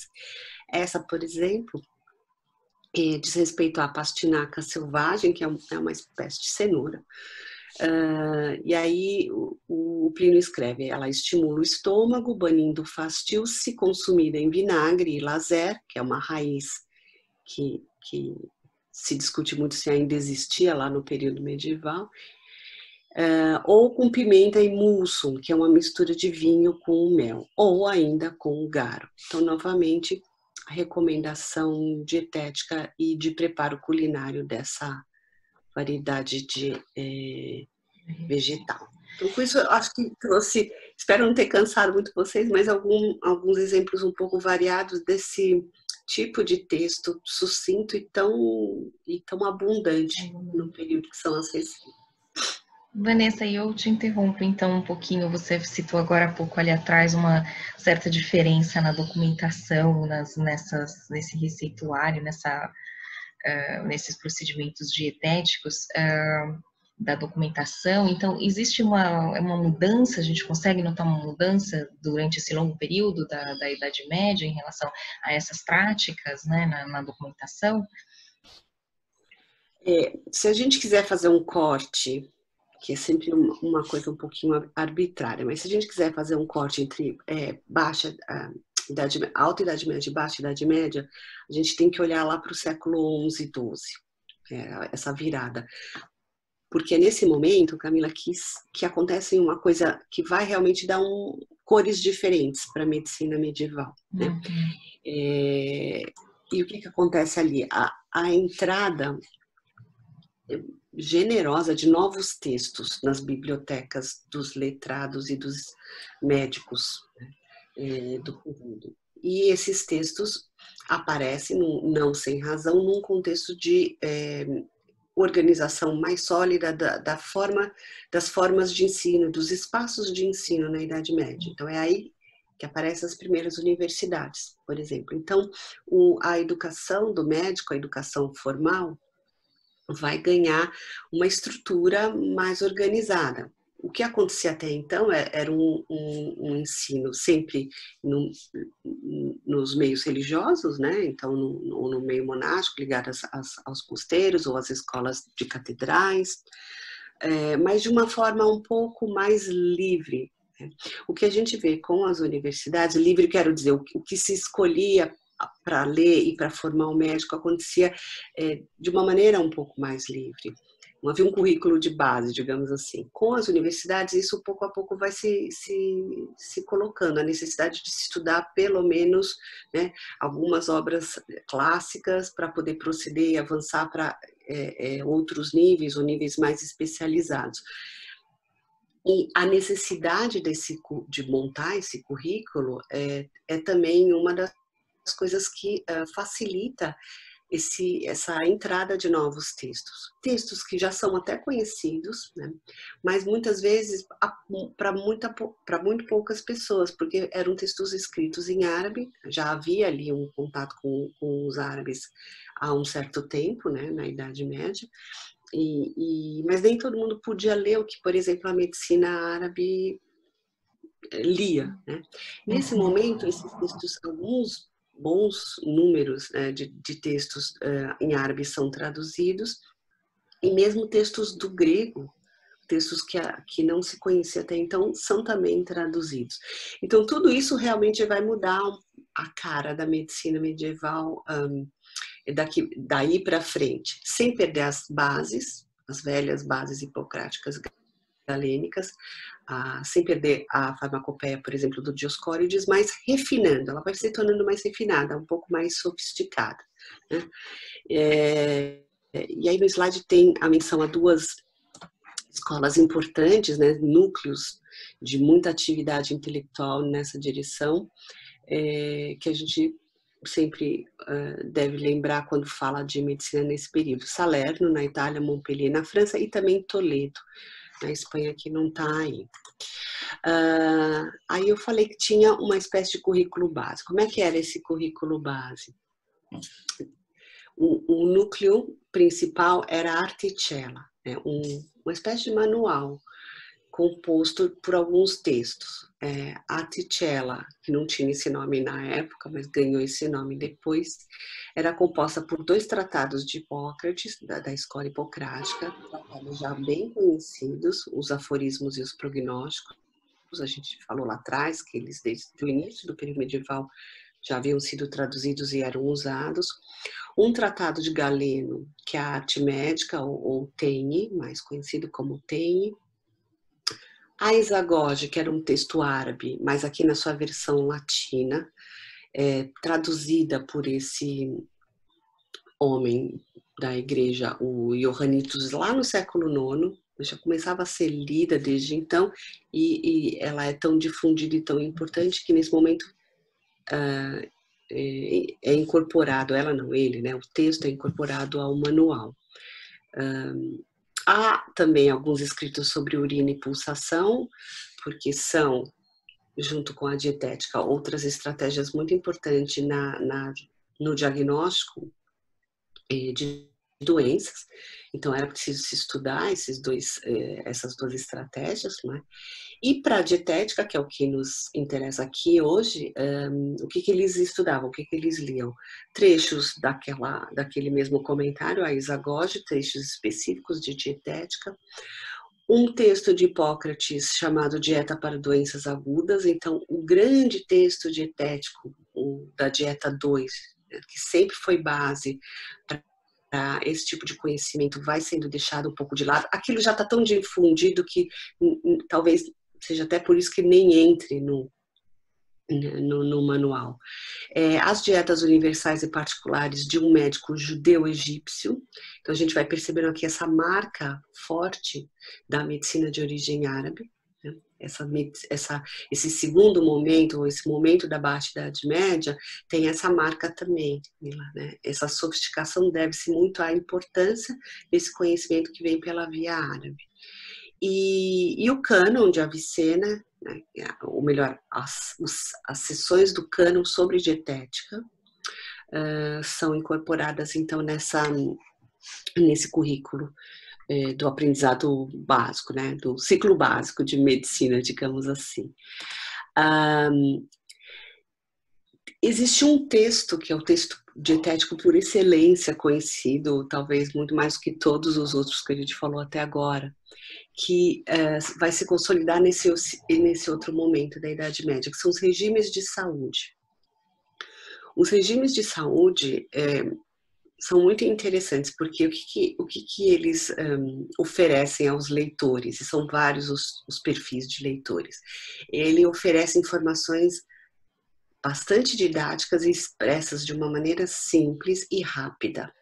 De preferência com uma ilustração do lado para facilitar o entendimento. Então, todo o manancial de conhecimento dietético, né, e que nesse momento nas escolas, nas universidades, estava se sofisticando, havia mais teoria em cima da dietética do que houve, por exemplo, lá no período alto-medieval. Todo esse conhecimento, para chegar mais fácil para o médico que trata o seu paciente, né, que vai ali nas suas andanças tratar o paciente, ganhou uma forma mais, como é que a gente vai dizer, mais pedagógica. Eu vou mostrar para vocês e vai ficar mais claro isso. Então, os regimes de saúde vão ser talvez o texto mais copiado desse momento em diante. Existe um levantamento bem importante de manuscritos com regimes de saúde feitos recentemente pela historiadora Marilyn Nicot, que levantou 476 manuscritos com regimes de saúde em várias versões. Né? Ela conseguiu identificar 55 títulos de autoria, né? Mas há também muita coisa anônima. E os anônimos são mais ou menos como o alfabeto de Galeno, são composições de recomendações dietéticas ao sabor das contingências de cada tempo, de cada destinatário, porque isso é uma outra característica dos regimes de saúde. Eles são feitos originalmente para determinadas pessoas, senhores e monarcas, né, porque são as pessoas que podem, de alguma maneira, se beneficiar de uma relação mais próxima com um médico. Então, é um tipo de texto personalizado que acaba ganhando, num segundo momento, um outro uso. Né? Então, o médico escreve os regimes de saúde para um determinado rei, mas depois isso é copiado tantas vezes que outras pessoas, mesmo não sendo rei, aquele rei, incorporam, pessoas podem incorporar, então, essas recomendações no seu dia a dia. E são recomendações sobre o que, basicamente? Sobre aquelas 6 áreas, né? As 6 coisas não naturais que compõem a dieta. Né? O ar e o ambiente, o movimento e o repouso, a comida e a bebida, o sono e a vigília, enfim, tudo aquilo que a gente já falou lá atrás. A comida e a bebida têm um espaço enorme, e isso é uma coisa bacana da gente observar, porque embora a dieta seja esse conjunto de coisas, a comida e a bebida têm um papel que vai ficando cada vez mais preponderante. Então, quando a gente olha os regimes, a gente percebe o espaço grande que a comida e a bebida ocupa nesse tipo de literatura. Aqui eu falo um pouco exatamente disso, né, desse caráter individualizado, né, dessa necessidade que as pessoas tem algumas pessoas de um certo segmento social de aprender mais rapidamente como é que ele pode cuidar da própria saúde sem ter que toda vez procurar um médico e se queixar de uma ou outra coisa. Então, ter um texto como esse em mãos acaba facilitando um pouco essa tarefa de cuidar de si. Mas tem também esse outro aspecto que vale lembrar. Os próprios médicos queriam, nesse momento, apoiar a sua prática nas suas andanças. Isso eu acabei até dizendo ainda há pouco. Apoiar sua prática em textos um pouco mais rápidos, de fácil consulta. Sabe aquele manualzinho que carrega debaixo do braço? Hoje o médico consulta ali no computador o CID o remédio e a posologia, pois aqui o médico tinha uns regimes de saúde, uma obra de consulta rápida. Essa era a ideia, genericamente falando. Eu trouxe aqui o que seria uma espécie de precursor dos regimes de saúde. Por que eu trouxe o Taquino Sanitatis, que é o nome desse texto? Porque, embora ele seja precursor, ele não aparece no século XIV, ele já existe desde o século XII, ele é de origem árabe, mas ele foi o conteúdo e a forma de apresentação dos conteúdos do Taquino foi incorporado de tal maneira nos regimes medievais, os regimes de saúde escritos depois, e que vale a pena a gente falar um pouquinho do Taquino, Camila. Também porque o uso de imagens aqui é muito rico. A iconografia dos Taquino é uma iconografia muito explorada e muito usada para se ilustrar, vamos usar aqui entre aspas, a medicina medieval. Então, normalmente, quando tem alguma divulgação de qualquer coisa ligada à medicina, a imagem veio do Taquinos. Então, eu achei interessante trazer aqui hoje. Esse é o Taquino, um dos Taquinos de Paris. Veja, ele é do final do século XV. E a coisa bacana desse manuscrito primeiro, é um texto do XII, que é precursor, mas que continua sendo copiado até o final do século XV. Então, muito longevo e muito importante como referência. A outra coisa bacana de reparar é que a gente tem a imagem aqui, o verbete, ou a rubrica do basílico, né? Que é aquela planta parente do manjericão. E aqui a mandrágora do outro lado, no outro folho. Então, a gente tem essa imagem que capta rápido o olhar, para a gente entender mais ou menos do que se está falando, um verbete curto em latim, e aqui é um verbete posterior, escrito depois do momento de confecção do manuscrito, em alemão. Então, veja que realmente era usado, então, e era necessário que se compreendesse bem o que se dizia aqui. Então, texto rápido de fácil consulta justamente por esse arranjo da informação, né? Aqui eu extraí um pouquinho, para facilitar a nossa visualização, extraí um pouquinho as informações mais importantes, por exemplo, da rúbrica sobre melões doces, ou seriam melancias, né? Os melões, os pepinos e as melancias, os pepinos e os melões, eles fazem parte da mesma família botânica para os medievais, né? Então, a classificação de Linneu não existia ainda. Por quê? Porque a ideia é que aquele miolo frio e cheio de água fosse um denominador comum, né? Então, se pensava muito esses frutos da mesma maneira. E, em geral, o que se dizia? Que a natureza deles era fria e úmida, justamente porque são aquosos, né? E são refrescantes mesmo, né? No verão a gente sente essa necessidade, por exemplo, de comer uma melancia, né? Parece que refresca. Então, dizia ali, né? O Taquino apresenta essa informação. A natureza do vegetal, da fruta, do alimento, porque há alimentos também, a forma de consumir, a melhor forma de consumi-los, então, quando eles estão grandes e cheios, para que eles serviam? Então, neste caso, abaixavam febres e purificavam a urina, então, diurético, né? E abaixava a temperatura do corpo pela refrescância. Quais os perigos? Causar dor no estômago e nos quadris. Como é que a gente neutraliza? A gente, né, consegue consumir sem evitando os perigos desse tipo de alimento, temperando-os com azeite e mel, né? Porque a qualidade do azeite, a qualidade do mel acabava por contrabalançar a qualidade desses frutos. Esse outro exemplo, desculpe, não disse qual era a referência. Esse é o taquino de Viena, também da Baixa Idade Média, mas aqui do finalzinho do século XIV. Essa imagem aqui também foi retirada do taquino de Viena. Aqui sobre um animal, né, um alimento que seria de origem animal, são as perdizes, né, tá lá na seção de aves.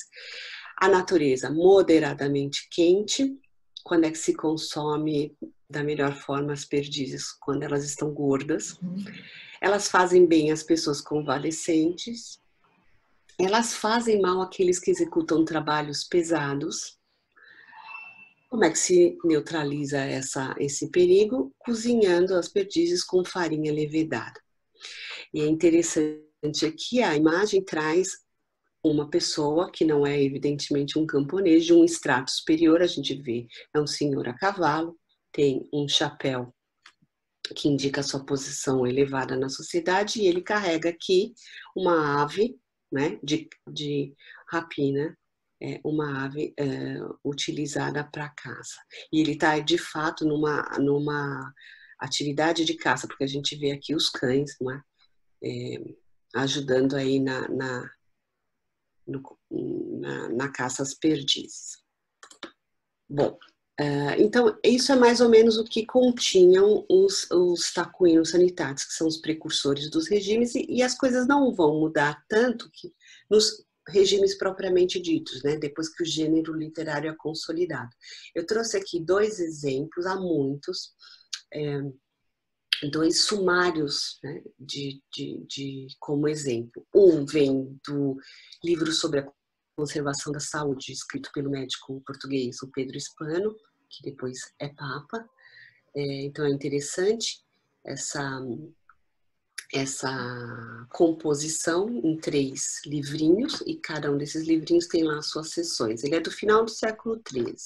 Em vermelho aqui a gente vê o espaço que foi dado à alimentação, porque como se trata de uma obra sobre dieta, no conceito antigo, há outros assuntos aqui também, né? Os banhos, a relação com as épocas do ano, né? O sono, enfim. E aqui em vermelho, o que se diz sobre alimentos e bebidas. No regime seguinte, que é talvez o mais copiado no período medieval inteiro, foi escrito pelo Arnaldo de Villanova, um homem de letras, um sábio medieval, porque escreve sobre filosofia e muitas outras coisas, lá no 14, um espaço que se dá à alimentação, dá para perceber aqui, é bem maior. Então, o médico que escreve para o Arnaldo de Villanova, né, que é o médico, que escreve para o rei de Aragão, considera que esse rei talvez precise de mais recomendações em relação ao alimentar da sua dieta, né? Então, sobre as refeições, sobre alimentos específicos, sobre bebidas, né? E os outros temas ocupam um espaço bem menor. E aí a gente pensa, nossa, e foi o texto mais copiado, quer dizer, o que servia para o rei de Aragão acabou servindo para muita gente como uma espécie de regra, né? O caráter individualizado foi se perdendo e foi se tornando para alguns regras mais genéricas que podiam ser aplicadas. E aí eu queria ir fechando essa parte, fazendo uma espécie de resuminho do que a gente falou até agora sobre alimentos e bebidas nesse monte de exemplos, né, de textos. Então, o que apareceu aí? Apareceu informações sobre origem e proveniência, então, essa literatura informa sobre isso, porque é importante saber sobre isso. Características, né, as qualidades, as potencialidades, as potências, como os medievais gostavam de dizer, as propriedades farmacológicas desses alimentos e o grau de digestibilidade, né? Isso era muito importante. É realmente um dado, a gente viu naquelas poucas receitas isso aparecer, e não é que eu tirei receitas que falavam disso, quase todas, de alguma maneira, fazem alusão à digestibilidade, e, e até trouxe aqui uma iluminurazinha, né? Uma capital de um texto médico, que tem aqui um homem com lombrigas, né? Expelindo os vermes, porque realmente era um problema a ser combatido diariamente, né? Muito parte do cotidiano dessa época. Então, essa literatura nos informa sobre isso, também nos informa sobre procedimentos culinários, então a gente foi vendo ali algumas combinações possíveis, né? Referências a cozinhar, a ferver, raramente fritar. Né? Interessante que a fritura tem um espaço mais reduzido nesses textos, mas ela aparece quando a gente precisa secar o alimento. O alimento é muito úmido, e não é legal consumir muita umidade, então se frita o alimento. E outra coisa que apareceu também foi a ambiguidade entre comida e medicamento, já bate bastante nessa tecla, mas eu espero ter deixado claro que isso de fato existe nos textos. E um último aspecto que só chegou mais perto de nós agora é a questão da distinção social, né? Então, se a gente olhar aqui essa recomendação do Taco Ino, isso é muito claro. Então, esse tipo de alimento, que é uma ave de caça, faz mal para aqueles que executam trabalhos pesados. Ora, mas como assim? Na natureza da ave, há alguma coisa que faz mal aos camponeses e outras pessoas que fazem trabalhos pesados e não fazem a pessoas, né, desse extrato social? Como é que é isso? Né? Então, só para fechar mesmo, eu trouxe aqui essa tabelinha que faz uma síntese bem rápida mesmo de um estudo importante que examinou isso. Como é que o discurso médico foi se colando a um outro discurso que diz respeito à organização social medieval, a ponto de se distinguir num texto médico que certos alimentos eram bons só para certos estratos sociais. A própria natureza do alimento, a constituição, hoje a gente diria bioquímica, não é adequada a pessoas que ocupam um determinado grupo social. Né? Então, esse estudo foi feito já há um tempo atrás pelo Alan Grieco, está aqui a referência.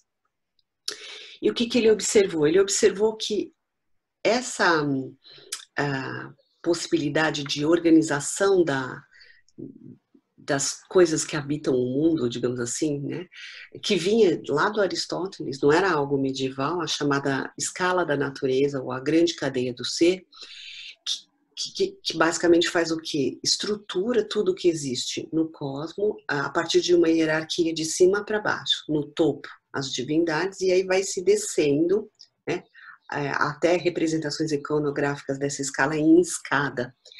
Vai se descendo até se chegar no que há de mais baixo, que é o que está debaixo da terra, né? Então, o que o Allen vai observar estudando uma documentação que diz respeito à alimentação para a Itália e um pouquinho da França também, que essa estrutura hierárquica se colou a essa estrutura de representação da sociedade medieval, e isso aqui é um tema super estudado dentro da medievalística, né? Essa organização da cristandade medieval com Deus no topo, e aqui tem todos os seres celestes, depois os senhores, né? Os senhores lá em cima, os pequenos estratos e médios estratos, até chegar aos camponeses lá embaixo. Isso aqui se colou de tal forma que foi possível justificar, e mais do que justificar, de alguma maneira se aceitar que esses que estavam aqui, os ricos e poderosos, tivessem como alimentação mais adequada o que estava, né, por analogia, na mesma posição na natureza, que era o quê? As aves, né? Uhum. E é por isso que os camponeses têm que comer bulbos e raízes, e esses têm que comer aves. E mesmo dentro das aves há uma hierarquia. Então, as perdizes, que são aves de caça, né, são ainda melhores do que os frangos, digamos assim. Então, é muito interessante e é muito profundo isso aqui. Há algumas anedotas sobre camponeses do final da Idade Média que dizem, por exemplo, que o camponês adoeceu porque ele comeu alguma coisa que não pertencia, adequada à sua condição. Não só, né, a condição aqui entendida no sentido de compleição moral, mas a sua condição social. Então, também é possível a gente fazer inferência sobre questões mais ligadas à organização social a partir da medicina, né? Vanessa, e te cortando mais uma vez aí para a gente fazer uma última perguntinha aí. E quando e como, né? Tem jeito da gente separar, então, entender essa prática de saúde, essa prática alimentar, enquanto uma prática de saúde e enquanto prazer, né? Alimentação por prazer? Essa pergunta é super boa, né? Porque dá para a gente falar sobre isso muita coisa, né? A gente, por conta daquele discurso eclesiástico sobre o corpo e sobre o pecado, aquelas associações todas que a gente conversou lá no início, até o final da Idade Média é muito raro a gente encontrar digressões ou reflexões um pouco mais alongadas sobre a relação entre comida e prazer, a relação positiva entre comida e prazer, comida, prazer e saúde, né? Isso tudo que está muito junto não aparece facilmente para nós. A gente começa a entender que, embora não apareça, esteve sempre presente a questão do prazer, mais para o final da Idade Média, porque aí começa a aparecer uma literatura, às vezes, mais laica, outras vozes conseguem espaço e deixam alguns registros, não são mais apenas as vozes eclesiásticas a falar da comida. Então a gente começa a perceber que prazer alimentar e saúde são terrenos que dialogam, mas não havia muito espaço para se falar disso até então. No século XV, e aí eu até trouxe alguma coisinha sobre esse momento, a gente tem uma virada importante nessa direção do discurso sobre o prazer. Com o Renascimento italiano, principalmente, né, no contexto daquele humanismo italiano, e havia muitos médicos envolvidos, né, nesse movimento humanista, algumas brechas mais alargadas vão aparecer. Então, a gente consegue encontrar na literatura um pouco mais de informação sobre isso. Eu trouxe um exemplo primeiro aqui. Não, na verdade, só trouxe esse. Que é um texto, que se a gente observar o título, né, sobre o prazer correto e a boa saúde, já gera alguma inquietação, porque há aí no próprio texto a chamada para essa temática do prazer, mas não é uma chamada de pecado e prazer, o pecado original, né, e a danação e o prazer da alimentação, qualquer coisa assim, não. É o prazer correto, claro que isso aqui vai ser importante na obra, e a boa saúde. Então, gera uma inquietação porque a gente fica logo atento a algo novo que deve vir desse texto. E, de fato, o que vem de novo? Se a gente olhar a constituição desse texto que o Platina escreve, o autor é o Bartolomeu Sacchi, né? O Platina é a alcunha dele. Se a gente for olhar para esse texto, ele se assemelha em alguns trechos a um regime de saúde. Há lá capítulos sobre banhos, sobre os ares, mas há muita coisa, mas muita coisa mesmo sobre alimentação. E o que há sobre a alimentação é diferente, Camila. Por exemplo, ele fala do cozinheiro, da importância de se ter um bom cozinheiro, porque o preparo dos alimentos é um assunto sério, né? Basicamente, o que é bom para a saúde tem que ser bom para o paladar. É basicamente isso que ele vai dizendo, um pouco nas entrelinhas, porque o Platina ele é um homem dos quadros eclesiásticos, né? Não é um monge, mas ele é um homem dos quadros eclesiásticos no contexto do que pode ser isso no humanismo italiano, mas ele está inserido nesses quadros. Inclusive, ele foi funcionário do Vaticano, ele foi prefeito do Vaticano, da Biblioteca Vaticana. Até a imagem aqui mostra a nomeação dele para prefeito da biblioteca. Então, ele não poderia falar do prazer assim, à torto e à direito, de maneira super liberada, como vai se fazer no período moderno. Ele não faz isso. Então, ele tem que ir negociando um pouco com todas os referenciais cristãos, né, e todo aquele discurso, e o que se já pode falar a partir desse movimento mais ventilado, que é o humanismo, né, que volta aos clássicos de uma outra maneira. Então, no prefácio, por exemplo, a gente sente esse vai, mas não vai do Platina, né? Então ele diz assim, ele se remete a um cardeal, e veja, a dedicatória, o livro é dedicado a esse cardeal, a um outro homem da igreja, então ele havia de ser cauteloso mesmo. Então, longe de Platina, que é ele, né, escrever ao mais santo dos homens sobre o prazer que os intemperados e os libidinosos tiram da autoindulgência e de uma variedade de alimentos e das titilações dos interesses sexuais. Longe de mim, não é isso que eu vou fazer. Eu falo desse prazer que deriva da continência na comida e das coisas que a natureza humana procura. Então, essa ideia da continência, que é a ideia da temperança, é uma ideia que nunca deixou de ser importante ao longo de toda a Idade Média. E aqui ele ressalta que ele continua na chave, né, da temperança.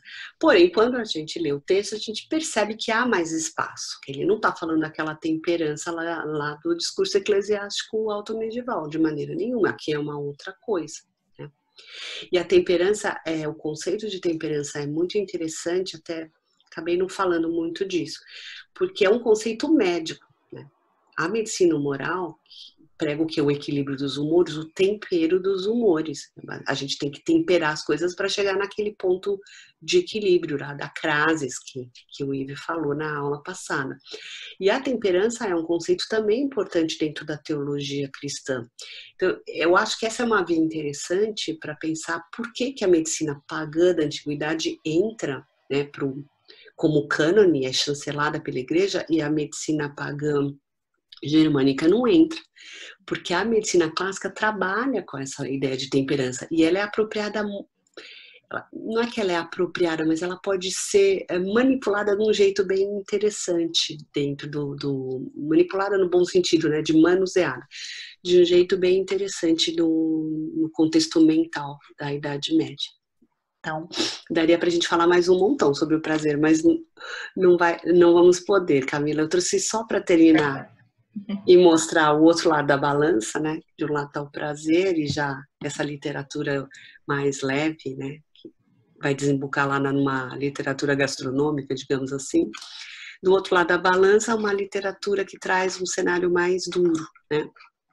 Que é a literatura dietética que trata dos tempos de epidemia, né? Então eu trouxe aqui, já que estamos vivendo um momento também, né, de epidemia, um regime de saúde escrito em tempos de peste, né? Não é o primeiro surto, a primeira vaga é da peste negra, é uma outra vaga, uma vaga posterior na Itália, e sobre essa vaga escreve o Marsilio Ficino, que é um humanista também, do final do século XV, alguns conselhos, né? E esses conselhos para combater a peste, eles são de várias naturezas. E uma delas, ele dedica alguns bons trechos dessa obra, é de natureza dietética, né? O que se entendia nesse momento, né, sobre a peste? A peste é uma espécie de veneno que apodrece o corpo, vai apodrecendo todo o corpo por dentro a ponto de atacar o espírito vital e a pessoa morrer, né? Esse espírito que nos dá a vida, que o coração produzia, acaba perecendo por conta da putrefação.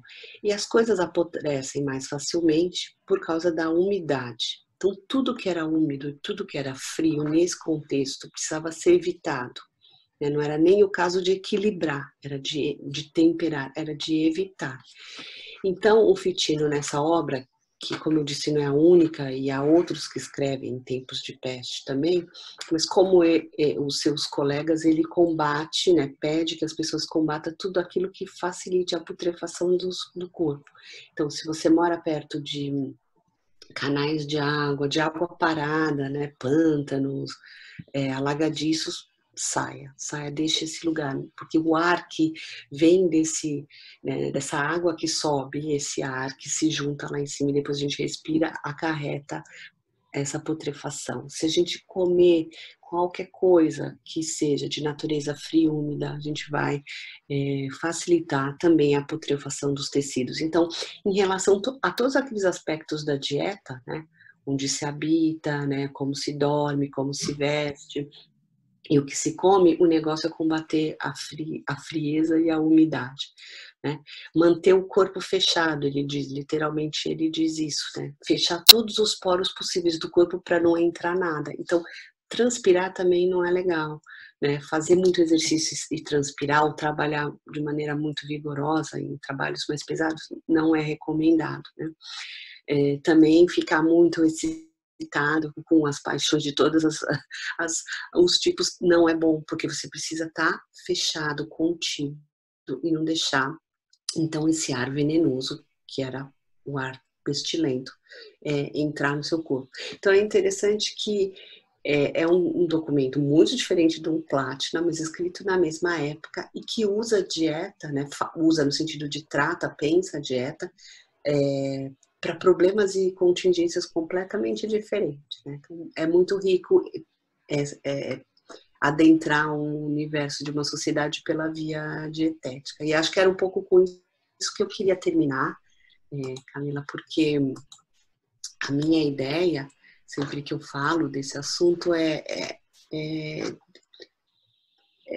abrir um pouco mais as possibilidades de estudo, né, e de conhecimento da sociedade medieval, apresentando a riqueza dessas dimensões, né, que às vezes, durante muito tempo, foram estudadas de maneira separada, né? A saúde, a medicina, a alimentação, como a gente viu aqui no período, dizem respeito a um universo único.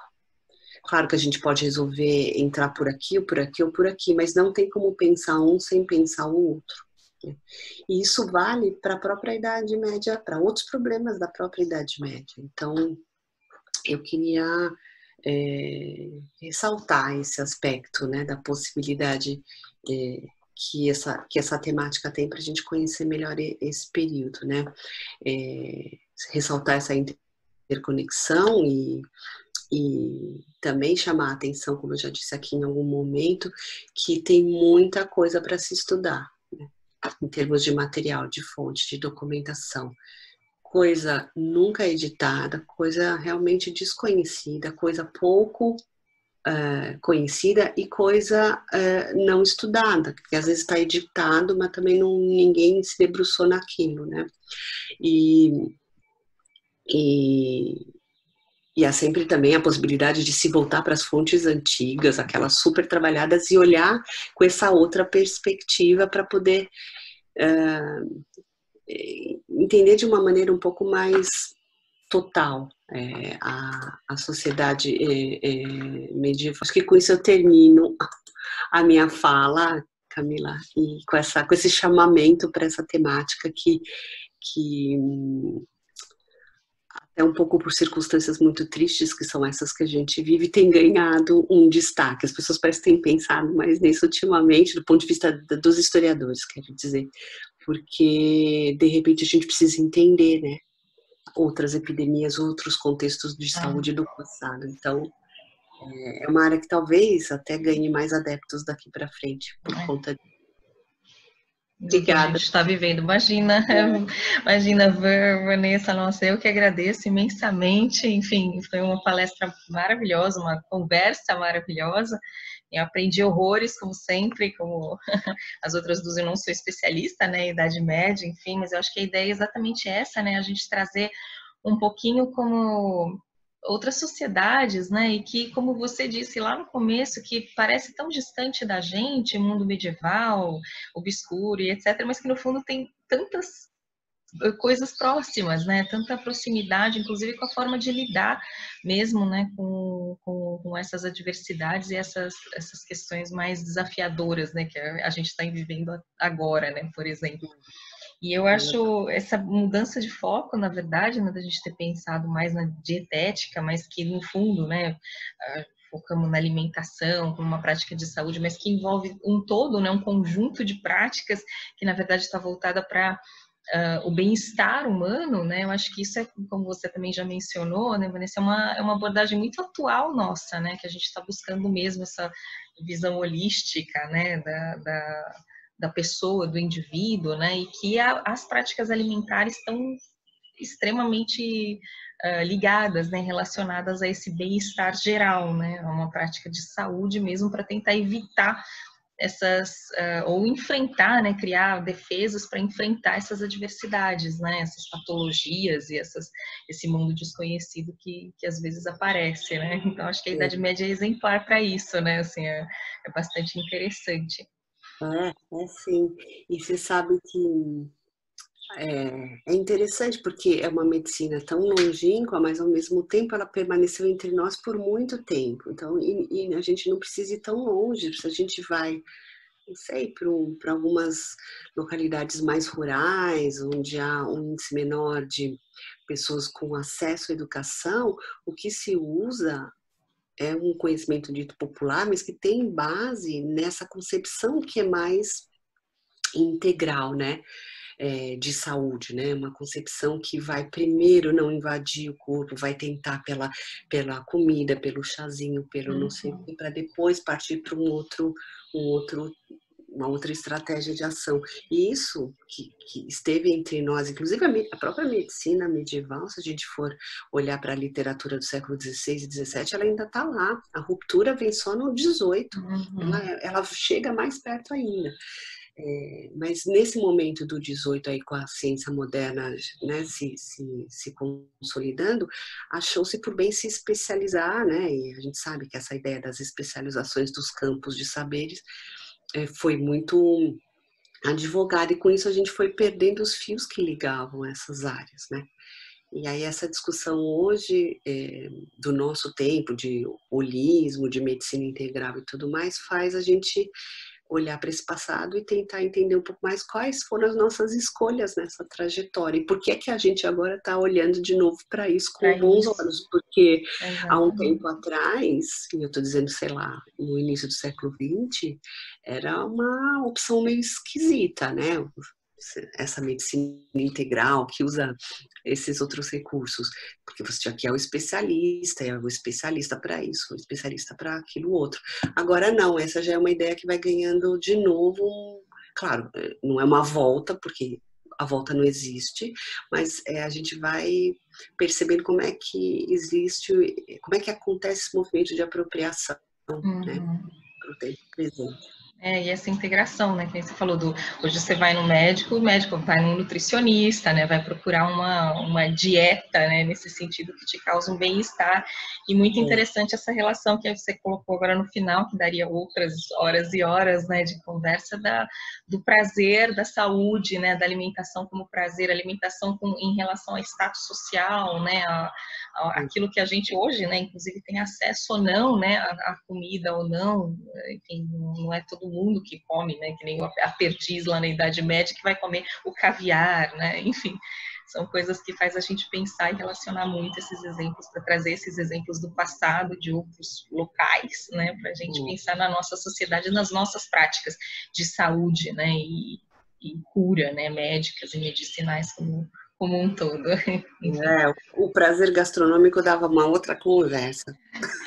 Pois é. Vanessa, muito obrigada de novo, enfim, excelente, acho que esse fio condutor tá desde lá de trás, vai continuar, né, como você mesmo falou, a gente vai falar na próxima semana dos bretões, um pouquinho sobre os bretões, os hábitos e as práticas de cura e as doenças entre os bretões. Agradeço o público, agradeço muitíssimo mais uma vez, Vanessa, pela participação e pela contribuição, e até a próxima semana, pessoal. Eu agradeço. Obrigada a você, obrigada a todos pela paciência e audiência. Tchau. Tchau.